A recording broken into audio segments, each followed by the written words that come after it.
पाहत थांबलो होतो. माझी वाट. अरे बाबांनो, काही विशेष? विषय असं काहीच नाही. अरे नाही कसं, विशेषच आहे ते.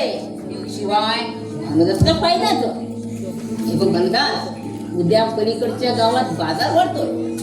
मी अनेक वेळा दुकान लावलंय तिकडे. चांगला धंदा होतो. मी आपला मित्र. तुला फायदा झाला तर का वाईट? मग काय बनदास, येणार ना उद्या पलीकडच्या गावात बाजाराला?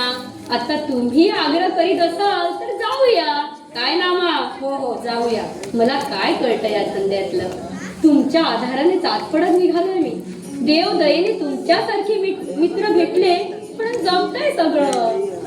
मग ठरलं तर आम्ही दोघे गावच्या वेशीपाशी थांबतो. हो. तर आता निघतो आम्ही.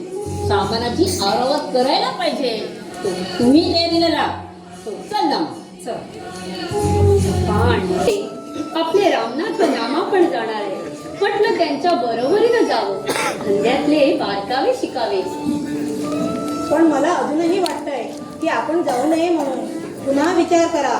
त्या रामनाथांबद्दल फारसं काही चांगलं काही नाही आलंय माझ्या. ते सतत जळत असतात तुमच्या धंद्यातील प्रगती बघून. सावित्री, तुझा काहीतरी गैरसमज होतोय बघ. मला तरी कसा अनुभव आला नाही बघ.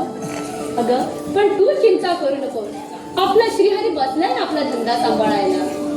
ठीक आहे, तर तुमचा निश्चय झाला असेल तर जा, पण जरा जपून.